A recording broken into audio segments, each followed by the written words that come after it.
Thanks so much for joining us. We're going to have fun with a foodie today. An executive chef, Francois Kwaku Dongo, originally from the Ivory Coast of West Africa, but you have come here years ago and have awesome food and chocolate. We're going to talk about that. But I want to talk about your life and how you got to America first. So we have a series of pictures that we're going to show so that folks know who you are and your family. So let's start with the first picture.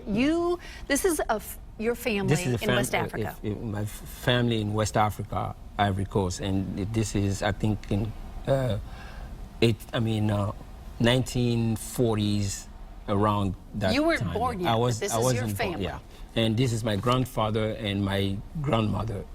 Is my grandfather and my grandmother and all my cousins and uncles. And my grandmother was the one who really, took care of the family. Yeah. Even though my grandfather was the father figure in the... And did you live on a cocoa farm? He had the cocoa farm. He has a big plantation in Ivory Coast, like not far from the big city. So for all the children and the grandchildren, we'll go to school, but every Friday and Saturday we have to go back, and each one of us have like a small parcel of the land that we have to cultivate for our school papers and our uniform. So my grandmother was the one who was telling him that the grandchildren and everybody else should be in school. But my grandfather said, no, they have to be farmers like everybody else.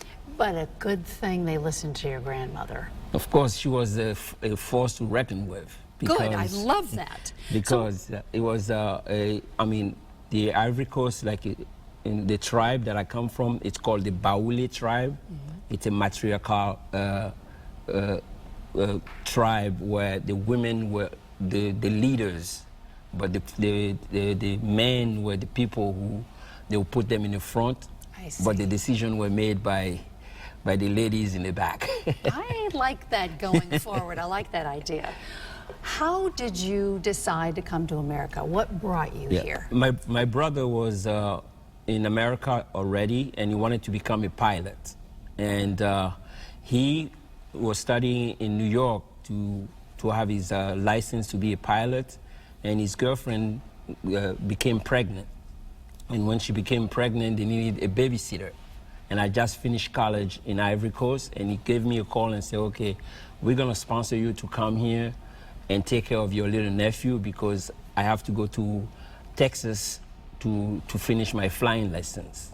So they sent me here to become a babysitter. But initially, what I wanted to become was to become a translator at the United Nations. So when I came to watch over my little nephew, after a couple months, my brother came back and asked me if I wanted to go back, and I said no. You liked America. I liked America, what I've seen. It's something that I want to be here for, and then I want to continue my education here.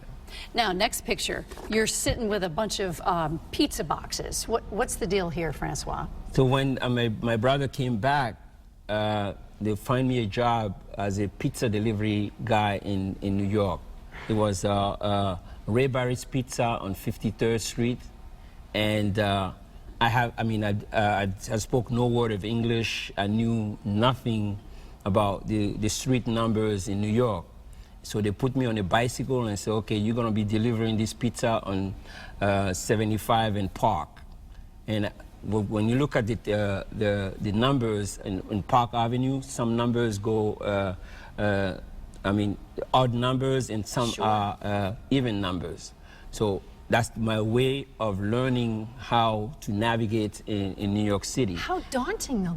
You didn't speak English and you're trying to figure out in the city of 11 million people? Yeah, and it was interesting because the way the delivery was done, at Ray Barrett's Pizza, they will call your name and say, okay, Francois, you have a delivery. And you come upstairs, they will give you some changes, and then they'll tell you, okay, this pizza has to be delivered in 15 minutes or 20 minutes. So it was a crash course for me to learn how to make change in dollars because I came from a French-speaking country, so I didn't know any currency in dollars. And then, I mean, it was like in the beginning of winter, and I've never seen snow before. Oh my gosh. And I was on a bicycle on Park Avenue. I remember it was 3:45, the number of the building, and I saw some snowflakes falling. So I stopped in the middle of the street, and all the cab drivers were like honking because it was amazing. What did you think it was? I You had no I idea. have no idea. And I mean, my brother has told me when I was coming here that, yeah, I mean, snow falls when it gets cold. And my mother, who never went to school, said, I don't believe that these things happen, but your brother says it, so yeah, it did. So that was my introduction to food in America. All right, so you're delivering pizzas, and when did you decide, maybe I should go to work in a restaurant? Yeah. And I mean, as I was working at a pizza delivery person, I wanted to finish my studies, so I enrolled in English study at the Manhattan Borough College. So I was going to school in the morning and working at night.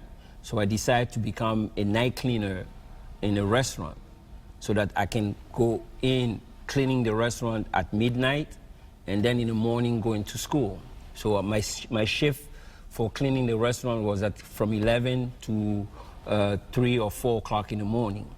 So that's where, I mean, I got brought into the restaurant environment, and it was amazing. At that place, it was on 63rd Street and was that Remy? No, it was Allo Allo. Uh-huh. There was a restaurant at the Trump Tower called Allo Allo.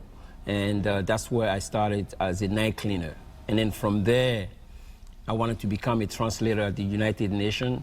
And at the restaurant, there was the bussers who were busboy in the restaurant were from Dominican Republic. Uh-huh.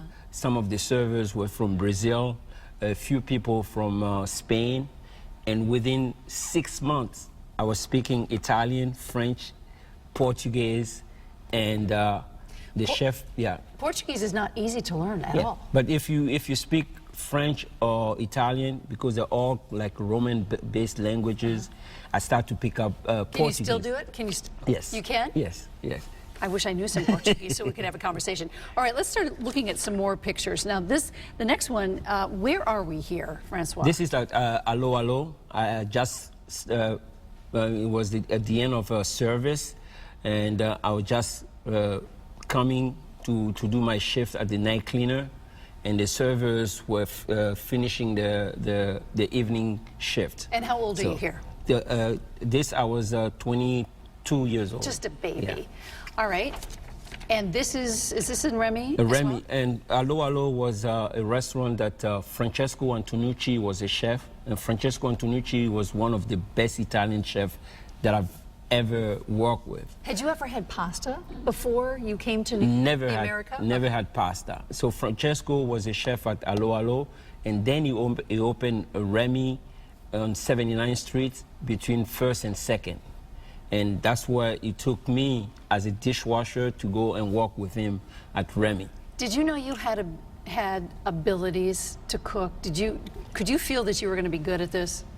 I liked the restaurant environment because there was a lot of people from different backgrounds who worked there.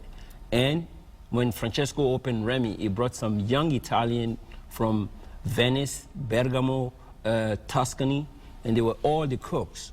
And they worked 7 days, no days off. And whenever Francesco would take a day off, I was a dishwasher. They would call me and they say, okay, Francois, today I'm tired, but you're gonna make the tomato sauce. Close your eyes. Imagine you are in Venice, and I'm gonna teach you how to make tomato sauce the way my mother used to make it. So slowly I started making all the sauces for the evening. And I mean, when Francesco will have a day off, I'll be making the marinara sauce. I'll make all the Venetian-based sauces. And for my fortune, one of the cooks got ill, and he couldn't work that evening. And Brian Miller, who was the food critic for the New York Times, came in. And when he came in, I was one of the guys on the line to make pasta for him. And then Francesco got 2 stars from the New York Times. So this made Francesco think twice about not having Italian cooking pasta for him. And I decided to make pasta with Francesco's blessing. And fortunately for me, Remy was in a place where a lot of celebrity will come. So, I mean, people like Miles Davis, who I never knew who Miles Davis was before I came to America. But you made him what? I make a pasta that they call spaghetti aglio olio. It's like a spaghetti with garlic and olive oil, chili flakes, and a little bit of parsley. And Miles Davis asked Francesco to send the chef who made the pasta for him. So I went into the dining room, Francesco, and Miles Davis looked at me, looked at Francesco. He said, but this guy is not Italian. And then Francesco said, no, he's Italian, but he's Italian from Sicily, because Sicily was closer to Africa. Right. So I became the Sicilian Italian at Remy. And Miles loves the pasta so much that he gave me painting. And so we have one of these paintings right here. From Miles Davis. And he gave you 5 of these. 5 different paintings from him, because the pasta was so good that the Italian chef made for him. That is and terrific. Then I decided to follow Miles Davis' music. And then you said, oh my gosh. Oh, yes. Right? All right, so from there, you, at Remy, you met Wolfgang Puck's brother. Yes, Klaus Puck was going to Cornell University for hotel school, and for 1 year Wolfgang sent him to spend a year in a restaurant, and Remy restaurant was a place where he came to spend time there, and we became very good friends. I didn't know Wolfgang, I didn't know Julia Child, I had no idea. I mean, I was cooking pasta in New York. So when Klaus came, he started talking to me about his brother having a restaurant in Los Angeles. Oh, I said, that's very nice. He said, if you like, I'll tell my brother for you to spend some time with him. And I thought it was like a small restaurant in Los Angeles where they would do the same thing that I was doing in New York. So Francesco decided to send me to Los Angeles. And you end up at Spago. And then when I went to Los Angeles, it was the evening of the Academy Awards. So I got into the parking lot, and there was like so many journalists and people taking pictures, and all the cooks that were coming, they were told not to say anything to anybody that they see inside the Spago restaurant. So that evening, I was one of the cooks. I was an apprentice guy on the line with my big chef toque. There walks in Quincy Jones. He comes on the line and gives me high five. Janet Jackson walks in. They all say hi to me. Michael Jackson comes in and say hello to me. I look around. I was the only black guy standing there. I said, okay, that's why they're saying hi to me. And I fell in love with the place because Wolfgang's kitchen was open, and everybody would come in and talk to the cooks.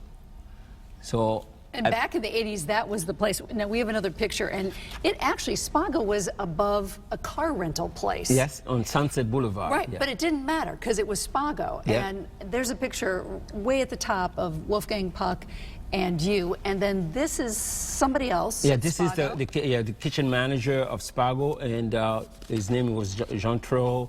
And with the kitchen managers, we all prepared all the dishes that Wolfgang decided for the Academy Awards. And it becomes a place where every chef in America, from the Daniel Boulud to Jean-Georges and all of these people who come and be part of Wolfgang's evening, or the chef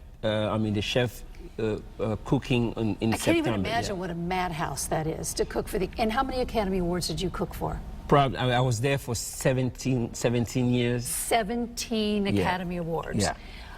Oh my gosh. All right, so there's a smaller picture down here, and that's Tony Curtis. Yes, because you had some classes, right? Yeah, my introduction, I mean, when I started with Wolfgang, I was known as the pasta cook.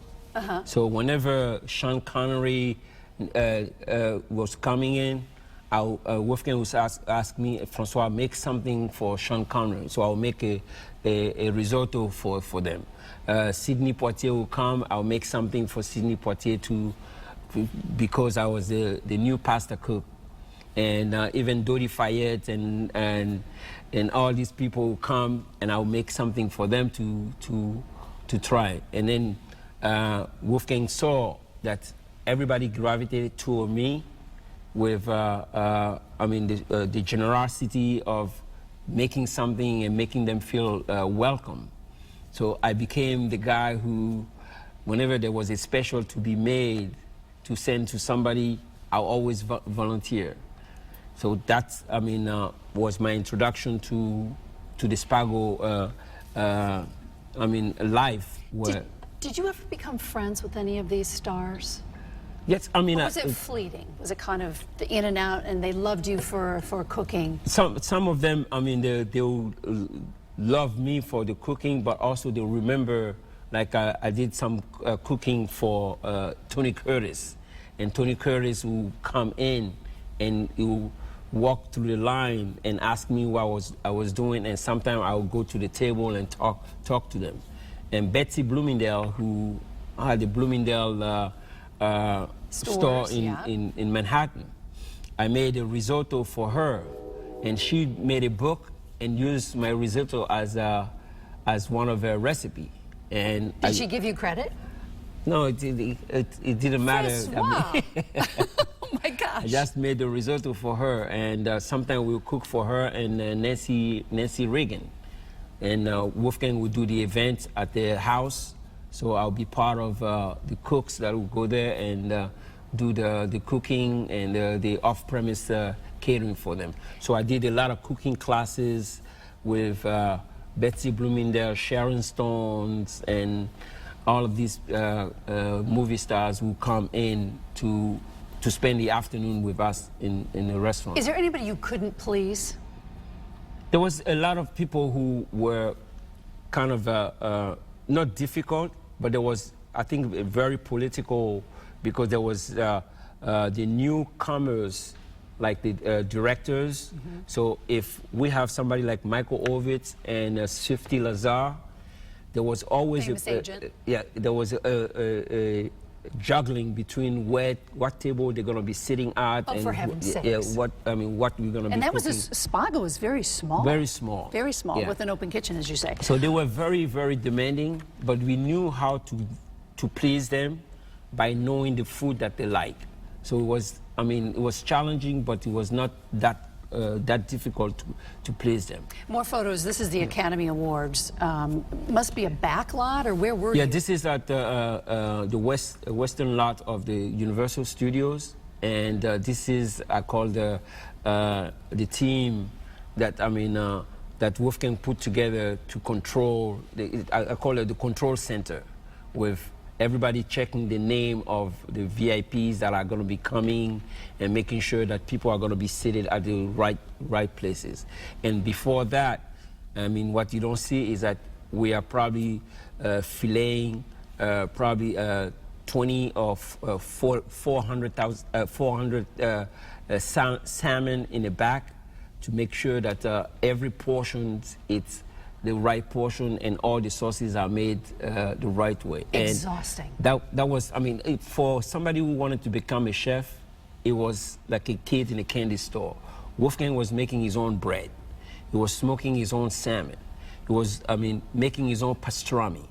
And then on top of that, when we open the restaurant, you can interact. You can see the servers and the maitre d' interact with the customer. So you were live with the food that you just prepared a few minutes ago, and you can see somebody inject that, and then you can see the smile on their face. What's your favorite food?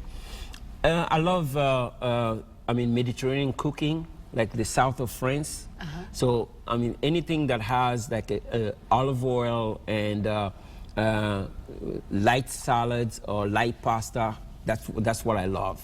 So, I mean, I eat a lot of grain, like quinoa and farro, but I toss in with olive oil and probably a piece of grilled cheese, I mean grilled fish on top of it. It sounds delicious. All right, so that's sort of an overview of what happened to you coming from the Ivory Coast. Now let's go back to the cocoa farm. This is a tree or a bush. Is that what the cocoa bean looks like? It's a tree. It's a tree, Okay. and these are cocoa pods, and the cocoa pods are where I mean that's where we get the grain that turn into chocolate. So once you pick the tree, it takes about, I would say, 4 to 5 years to grow a cocoa tree like that, and then once they ripe, you break the pods and the inside. We take the inside and we dry under the sun. And usually what we do, we dry on banana leaves, because whatever grows with the cocoa trees, also it's the same thing that we use to dry the cocoa beans. How long a process is this? It takes probably I would say couple months to grow the beans, to harvest them, and then to dry them until probably a week.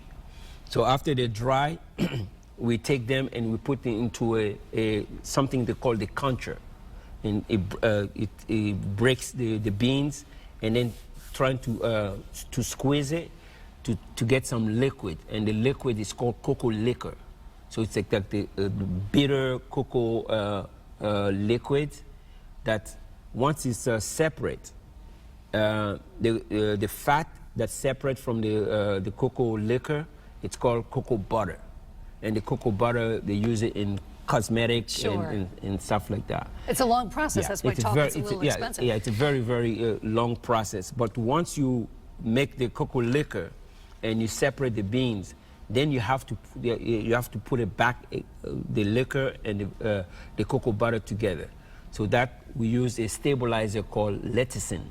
Lecithin, it's like a soy lecithin that is, they make a chemical reaction that bring back the cocoa liquor and the cocoa butter together. And you know this because of your factory over there. All right, another picture of you, I guess, looking at the crops, and then another picture of you in the factory, and then this is the product at the very end, which is chocolate. Now, how long have you been making the chocolate? A friend of mine started to build the factory in West Africa, and he's my partner. His name is Steve Wallace. He was a young American kid who went overseas when he was 16 years old. He went to Ghana, and he fell in love with the country so much that he wanted to give back to the country. So he was the one who started building the factory, and I joined him with my expertise to help him launch the cocoa factory. Now, so with this, we created a line of chocolates called Omahene. Which means? And Omahene means the paramount chief in Ghana, in West Africa. Oh, okay. So the paramount chief would be somebody like the Chief Justice of the Supreme Court here. So he's the person who decides who's right and who's wrong in Africa. In our culture. So we name our chocolate after the paramount chief. Now, you are the executive chef, at least right now, of the Roger Sherman Inn, which is in New Canaan. Yes. That's where you are now. Chocolate has always been a love because that's what you've been introduced to as a child. Yeah. So you can buy this where? This you can buy online now, and we do mostly the distribution in Chicago area and also Milwaukee, because my company is based in Milwaukee. That's where my partner is, and we do hot cocoa powder and we do, dark milk chocolate, and also we do 80% chocolate. And the idea is to be able to create chocolate so I can give it to my friends who are chefs who can experiment with it. The difference with my chocolate, with a lot of chocolate, I don't use 3 different beans to make the chocolate. It's one single origin beans. It's called Forastero. So for those who know chocolate, there's 3 types of beans that is used. A Criollo, which is from Central America. The Trinitario, from like Trinidad and Jamaica. And then the Forastero that come from West Africa. They all originated from Central America. When people were traveling, sure, they brought the beans into Africa, and the Forastero was the one who survived in that environment. So what's the future for you? I mean, you've done so many things. You've cooked for stars, you've worked at Spago, you've worked in New York City. Food, and when you cook, it's very simple, very simple foods. If you make it too complicated, you say, then it's not a good thing. I mean, my philosophy has always been, cook food with only 3 ingredients. If you can do food with 3 ingredients, not only as a chef, you can teach people how to do the same dishes over and over, but the more ingredient you put as a business person also, the more it costs. Sure. So if you cook food seasonal, you use whatever is growing in season. First, it costs less money, it tastes better, and you don't have to put too much because nature has done 95% of the job already. The only 5% that you can use is to add your own personal touch. So if you get great pumpkin, to make a great pumpkin soup, don't add other things like carrots or add like apple to the pumpkin. No, just use pumpkin, use onion, and use probably oil. By doing this, if you can add only a liquid that is plain like water or even vegetable stock, that's it. No, you don't have to add more stuff. You taste the pumpkin better than having all the other extra stuff added to it. If somebody asked you what kind of a chef you are, what would you tell them with your amazing experience over 30, 40 years? What kind of a chef are you? I think, I learned the job from the ground up. Like I was telling you, I was a night cleaner. So I understand what it takes to run a place from the ground all the way to become an executive chef or even a partner. So the job that I have learned with all the language that I've been able to speak, my job has become a little bit more about teaching people what are the great things about the hospitality business that I love so much. It's like I can spend 24 or 48 hours in the kitchen, I don't get tired of it because you learn something every day. But what I take out of it, I think there's a lot of people in the industry that I try to emulate. Danny Meyer is one of them who have Shake Shack.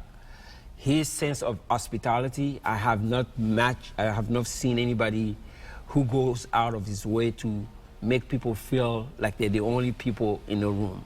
So as a chef, I aspire to become somebody who not only has learned how to make some great tomato sauces, I've learned how to make great French cooking, and also I've traveled into Asia and I learned all these things. For a kid who came from West Africa with no knowledge of this, if I can be that kind of sponge that can absorb all of this, why not teaching other people the tricks and trade that I've learned, which I've always tell them, you have to be passionate about what you do. And like last week, I was giving a talk to a couple young girls, and I said, there's a book that I read that said, if you put 10,000 hours into what you do, you're always gonna succeed. So the type of chef that I wanna be is the one who share what he has learned so that I can learn something else. Francois Kwaku Dongo, Thank you so much Thank for you. coming on. And the chocolate I can smell. So, after we stop tape, we're going after this. But thank you so much, and I can't wait to see what you do next. Thank you. Thank you very much for having me. And it's always a great pleasure to see you. And I hope I see you as often as I can, so we can share this experience of chocolate making and food, and the sharing of this knowledge with your friends. Thank you, Francois.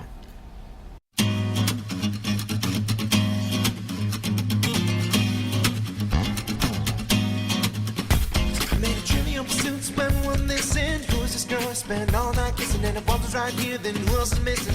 Got a little sidetracked to find myself wishing I found the keys to the door, but it's also a metaphor. Need to keep locked in the grocery store of my mind just to save time. Skip right ahead to the last ride.